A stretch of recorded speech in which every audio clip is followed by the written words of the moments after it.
Donald Trump America के 47वें राष्ट्रपति बन गए हैं। 20 जनवरी को उन्होंने राष्ट्रपति पद की शपथ ली और राष्ट्रपति बनने के चंद घंटे के भीतर ही उन्होंने तकरीबन 20 ऐसे फैसले लिए हैं जिनकी चर्चा बहुत ज़्यादा हो रही। कुछ ऐसे फैसले थे जो बाइडेन एडमिनिस्ट्रेशन में लिए गए थे और ट्रंप ने आते ही उनको पलट दिया है। इन फैसलों पर विस्तार से बात करने के लिए आज हमारे साथ मौजूद हैं अमेरिका की डेलावेयर यूनिवर्सिटीज़ में इंटरनेशनल रिलेशंस के प्रोफेसर डॉक्टर मुक्तदर खान। हमने उनसे पहला सवाल किया इमिग्रेशन और सिटीजनशिप से जुड़ा हुआ। हमने उनसे पूछा, ट्रंप ने अमेरिका मैक्सिको बॉर्डर में इमरजेंसी घोषित कर दी है आते ही, इसके क्या मायने हैं? बॉर्डर कैसे बदलने वाला है? क्या सेना का भी इस्तेमाल होने वाला है ट्रंप के इस फैसले के बाद? इसके अलावा ट्रंप ने नागरिकता के नियम में क्या बदलाव किए हैं? प्रोफेसर साहब ये भी बताइए। आपके सुनने वालों को सबको मेरा सलाम, नमस्ते, सत श्री अकाल, वनक्कम। और देखिए, what he has done is कि जो बॉर्डर पे जो लोग आ रहे हैं, जो बॉर्डर क्रॉस करते हैं इलीगली, तो यूजुअली वो असाइलम के लिए अप्लाई करते हैं, पॉलिटिकल असाइलम के लिए। तो उनको अरेस्ट करके, उनको बुक करके, उनके डॉक्यूमेंट्स, नाम वगैरह लेके फिर उनको छोड़ देते, कैच एंड लीव, जैसा मछली पकड़ते हैं ना, उसके बाद छोड़ देते। तो उसको छोड़ने के वजह से मुल्क में तकरीबन 10, 11, 12 मिलियन इलीगल लोग हैं। तो ट्रंप ये कह रहे हैं कि हम बॉर्डर पे पकड़ के वापस कर देंगे बैक टू मैक्सिको। और अगर आप यकीनन, if you deserve political asylum, तो आप मैक्सिको में बैठकर अप्लाई करें पॉलिटिकल असाइलम के लिए, यहां आकर ना करें। So that is the big step. और उसके लिए वो बॉर्डर को कंट्रोल करना पड़ता है। बॉर्डर बहुत लंबा है, मतलब 3-4 हजार मील का लंबा बॉर्डर है।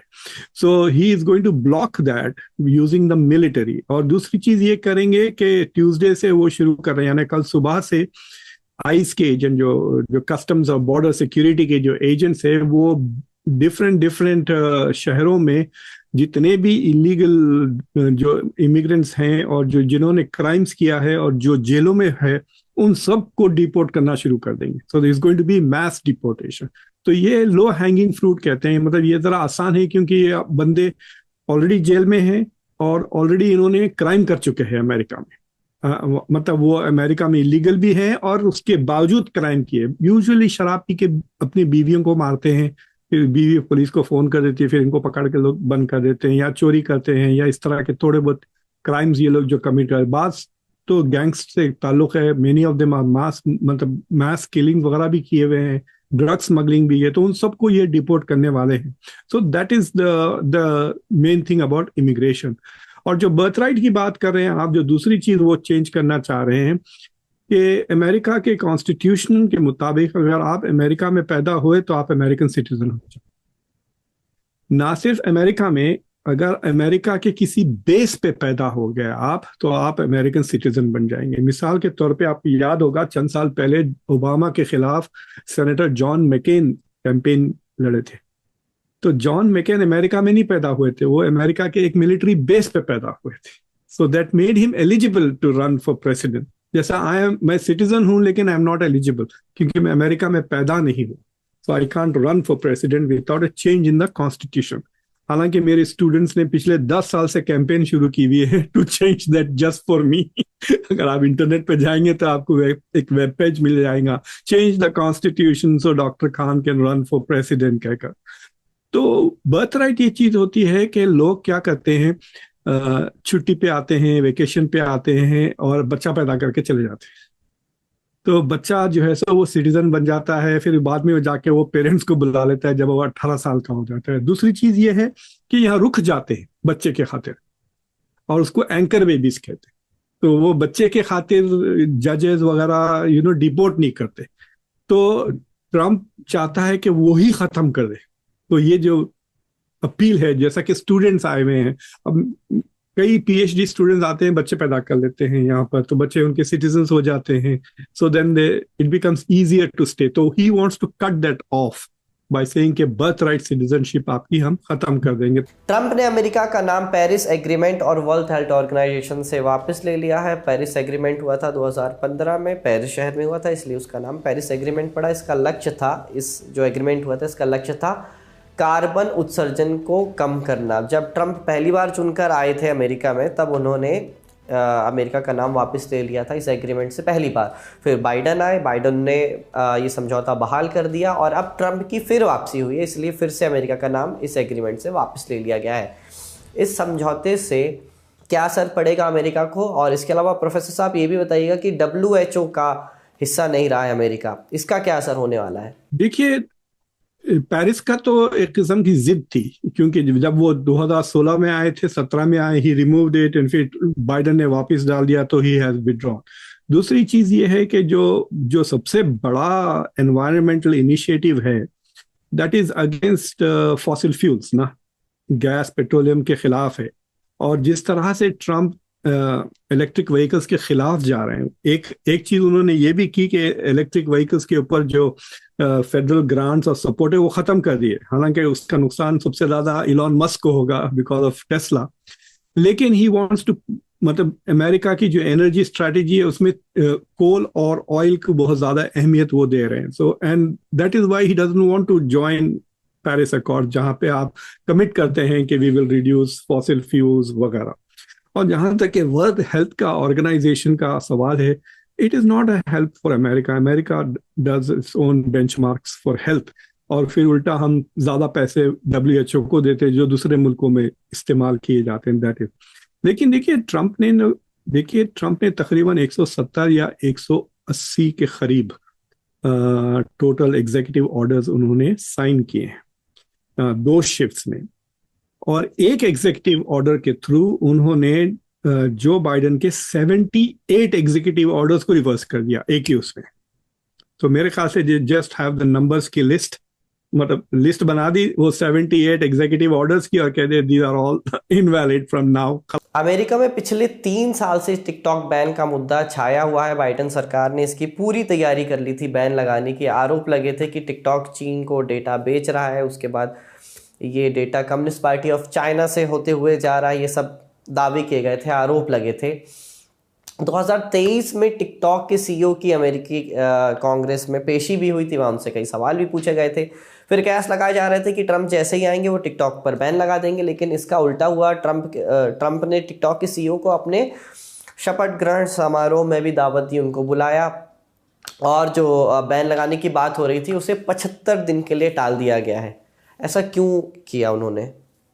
तो एक दिलचस्प बात आपको बताता हूँ, जो जिनको सेनेट में हियरिंग में आए थे CEO टिकटॉक के, आपको देखा होगा he is a Singapore citizen, और टेड क्रूज के साथ वो जो मशहूर एक्सचेंज हुआ, वो शख्स वो sitting next to Tulsi Gabbard during the swearing in ceremony.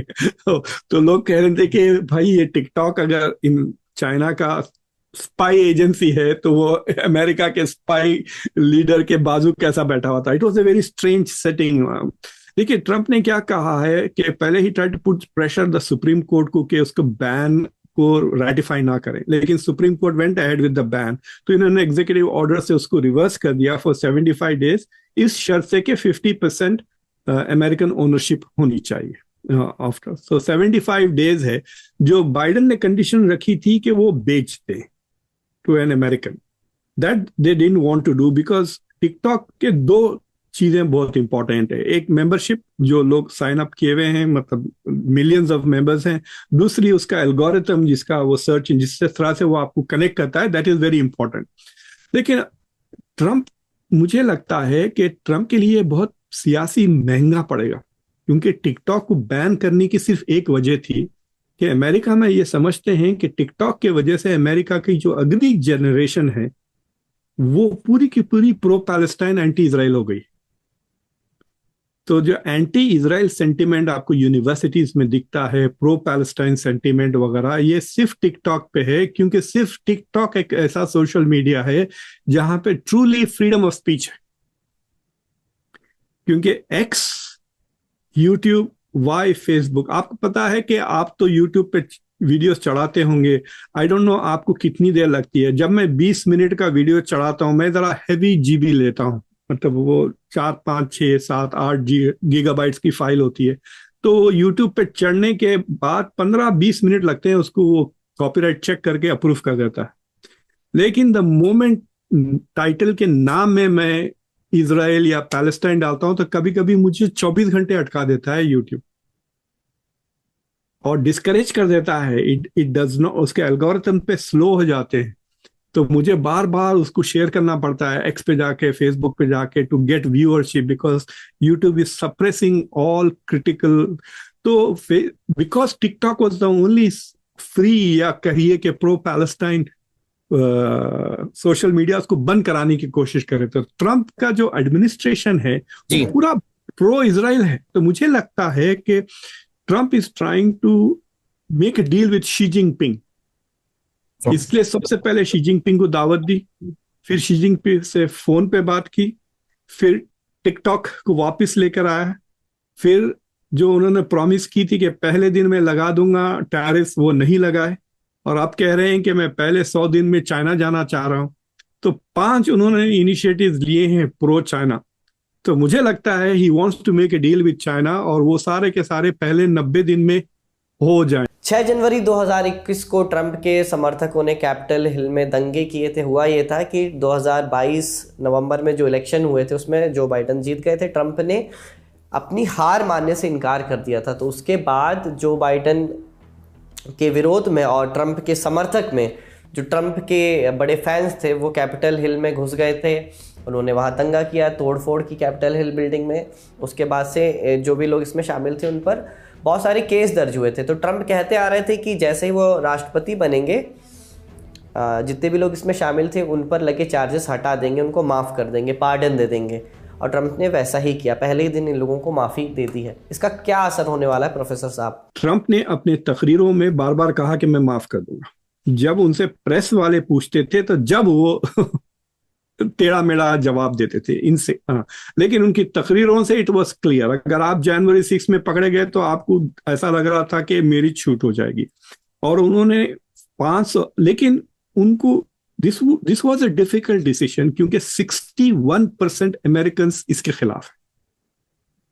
यानी ना सिर्फ Democrats but there are also lots of Republicans जिनको ये चीज पसंद नहीं आई कि ये बिल्कुल, मतलब दिस इज आतंकवाद था एक किस्म से वो व्हाट हैपेंड ऑन जनवरी 6। लेकिन उनको हिम्मत इसलिए आई कि खुद जो बाइडन ने ऐसे हरकतें की। अगर आप जाके देखें, जो बाइडन ने भी हजारों लोगों को पार्डन किया।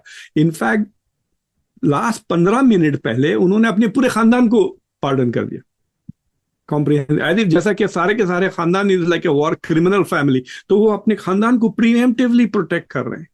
तो अब जो लोग शिकायत कर सकते हैं ट्रंप की, उनके पास कोई मुंह नहीं रहा शिकायत करने का, क्योंकि उनका ही बंदा चोर निकला ना। तो आप क्या करेंगे? पहले तो उसने अपने बेटे को बैन माफ कर दिया with after saying again and again and again कि I believe in the system. तो वो उन्होंने कह दिया कि मुझे सिस्टम पे भरोसा नहीं है, अमेरिका की जस्टिस पे, इसलिए मैं अपने बेटे को पार्डन कर। आप बहन को भी कर दिया, माँ, अंकल्स को, कजन्स को, सबको कर दिया। और ही ऑल्सो, मतलब जो जनवरी 6 की जो कमिटी थी जिन्होंने इन्वेस्टिगेट किया था डोनाल्ड ट्रंप को, उसको भी माफ कर दिया, और फौची को भी माफ कर दिया तो लिस चेनी को। तो he did all of this today, मतलब तो ट्रंप के लिए इट बिकेम वेरी इजी। तो it's not going to be a big issue now unfortunately. लेकिन जो लोग कन्विक्ट हो गए और जो लोगों ने मतलब गिल्टी प्ली की, वो भी माफ हो गए, समझे ना। आपने कहा कि मैं गिल्टी हूं। हमारा जो डेलावेयर का बंदा था वो इतना बेकार आदमी, वो जो झंडा जो लेके फिर रहा था ना, एक मशहूर था वो जनवरी 6, वो डेलावेयर का बंदा था। तो उन्होंने जाके गंदगियां जो की है नैन्सी पेलोसी के ऑफिस में, सम ऑफ देम प्लीडेड गिल्टी। उसमें से एक डॉक्टर भी था और एक डॉक्टर का बेटा भी था। So they are all now forgiven. तो कल सबको छोड़ देना पड़ेगा। ट्रंप ने कहा है कि there will be only 2 genders. इस बयान के क्या मायने प्रोफेसर साहब, और ये फैसला क्यों लिया ट्रंप ने? एक चीज जो अमेरिका में इस बार कई चीजें चल रही थी। एक तो इन्फ्लेशन को लेकर पॉलिटिकल टेंशन था। दूसरा, जो जंगों को लेकर जियोपॉलिटिक्स का भी जरा ज्यादा अबव, यूजुअली फॉरेन पॉलिसी का कुछ असर नहीं होता है इलेक्शन पर, बट इस बार थोड़ा ज्यादा था क्योंकि बहुत पैसे इन्वेस्ट हो गए थे दोनों जंगों में। जो तीसरी थी वो कल्चरल वॉर्स थी, और वो कल्चरल वॉर्स में जो डेमोक्रेट्स था वो एबॉर्शन के मुद्दे पे लड़ रहे थे वो, और जो रिपब्लिकन्स थे they were doing this on transgender के खिलाफ। So for example Kamala Harris ने बड़े फख्र से कहा कि अगर मैं प्रेसिडेंट बनूंगी तो जो जेल में जो लोग जेंडर चेंज कर रहे हैं, मैं उनका खर्चा स्टेट देगा। इमेजिन दिस, आप जेल में है क्योंकि आपने क्राइम किया है, और आप अब मेल टू फीमेल या फीमेल टू मेल हो रहे हैं, हजारों लाखों डॉलर का खर्चा आता है, स्टेरॉइड्स का, सर्जरीज का वगैरह, वो सारा स्टेट भुगतेगा। तो अगर आपको खर्चा करवाना है तो आप थोड़ा सा क्राइम करके जेल चले जाएं ताकि आपका शायद। The same thing was happening in the military, और उसके वजह से देयर वाज लॉट ऑफ ये जो वोक वोक कल्चर जो कह रहे थे ना, और इसका सबसे बड़ा मतलब, आई डोंट नो, आप लोगों को पता नहीं होगा कि इलॉन मस्क के साथ भी ये हुआ है। तो इलॉन मस्क का एक लड़का लड़की बन गया, और Elon Musk did not pay attention and he realise कि कैलिफोर्निया में ऐसे लॉज हैं कि अगर बच्चा, सोचिए आप 7-8 साल का बच्चा अपनी टीचर से जाके कहता कि मैं लड़का नहीं लड़की हूं and I want to change my gender, तो वो दवाएं देना शुरू कर देंगे उसको, आपको बोले बगैर, पेरेंट्स को। तो this has become a big issue for Republicans के पेरेंट के राइट्स मार दे रहे हैं, ये कल्चरल वॉर कर रहे हैं। तो it has become a big issue also, क्योंकि जो फेमिनिस्ट मूवमेंट है वो यहाँ के मर्दों को थोड़ा इमेस्कुलेट कर दिया कमजोर कर दिया। तो this was a backlash against ये कल्चर, ट्रांसजेंडर और मैस्कुलिनिटी का रिवाइवल भी बड़ा जोश से हुआ। तो इस वजह से अगर आप देखें कि जो पीट हेगसेथ है, जो सेक्रेटरी ऑफ डिफेंस है, उनके साथ एक सेनेटर ने पूछा था कि कितने जेंडर हैं, तो उन्होंने कहा देयर आर ओनली 2 जेंडर। वो सेनेटर का नाम शी ही है, शी ही है, तो उसने कहा कि मेरे नाम में दोनों है, शी भी है, ही भी है। So it was like a very funny moment, but it made it very clear कि there was a backlash against transgender. एक इशू ये था कि जो, देखिए अगर आप प्यूबर्टी के बाद चले जाते हैं ना, प्यूबर्टी के बाद यानी जो एडम्स एप्पल वगैरह निकल जाता है, बॉडी बन जाती है आपको मर्द की। तो now you have the body of, imagine अगर बुमराह कहते हैं या कहिए कि शामी कहते हैं कि अब मैं औरत हूं, at the age of 45 if he decides to become a woman, तो वो बड़े आसानी से ही will be the fastest woman when it comes to bowling in cricket. सोचिए आप, लेडीज खेल सकेंगे शामी को? नहीं ना, मर्द नहीं खेल सकते तो फिर क्या लेडीज क्या खेलेंगे? तो यहाँ पे वो भी एक बहुत बड़ा इश्यू बन गया था, where men were playing on women's team because they were identifying as women. तो इन्होंने कहा कि भाई आप पैदाइश, जब आप पैदा होते हैं जो आपको जेंडर असाइन किया जाएगा, हम वही जेंडर कैसा ट्रीट करेंगे, वेदर आप फौज में हो या जेल में हो। ट्रंप ने गल्फ ऑफ मेक्सिको और अलास्का के माउंटेन डेनाली का नाम बदलने का आदेश दिया है। क्यों? इसका क्या फायदा होगा अमेरिका को? ट्रंप ने फैसला क्यों लिया? वो करेंगे गल्फ ऑफ मेक्सिको क्यों है भाई? उनकी जान जल गई बेसिकली। देखिए, this is for example Persian gulf है, अरब मुल्क उसको पर्शियन गल्फ नहीं कहते। अगर आप मैप्स देखें जो अरब कंट्रीज देते हैं, they don't call it Persian Gulf, तो they call it the Arab Gulf I think. तो इस तरह से there is a tension about that, जैसा इंडिया में भी मैप को लेकर बड़ा टेंशन हो जाता। तो this is not such A big issue, लेकिन उन्होंने कहा कि भाई हम गल्फ ऑफ अमेरिका नाम रख देंगे इसका। देखिए, एक एक जो दूसरे नॉर्थ अमेरिका और साउथ अमेरिका के जो दूसरे कंट्रीज हैं, उन सबको बड़ी चिढ़ आती कि USA says it is America. जब हम कहते हैं कि मैं अमेरिका जा रहा हूं, तो आपको क्या समझ में आता है? अगर मैं आपको कहा कि भाई साजिद कल मैं अमेरिका जा रहा हूं, तो आपको ऐसा लगेगा कि मैं उरुग्वे जा रहा हूं या पैराग्वे जा रहा हूं या ब्राजील जा रहा हूं या कनाडा, मैक्सिको? नहीं ना, आप यू विल अज्यूम कि I am going to the US. तो दूसरे कंट्रीज डोंट लाइक कि America has assume the title America. United States को जा रहा हूं यूं कहिए, या यूनाइटेड स्टेट्स ऑफ अमेरिका कहिए। तो ट्रंप कह रहे हैं indirectly by calling it the Gulf of Americas, वो he has made it the Gulf of United States of America. Mexico से छीन लिया वापस, हमने बहुत चीजें छीनी है मैक्सिको। अगर आप लोग गूगल करके देखें, 1848 और 1845 में टेक्सास, कैलिफोर्निया, न्यू मैक्सिको से लेकर ऊपर मोंटाना तक हिस्सा हमने मैक्सिको से वापस लिया। क्यूबा को स्टेट स्पॉन्सर टेररिज्म की लिस्ट में क्यों डाला गया है?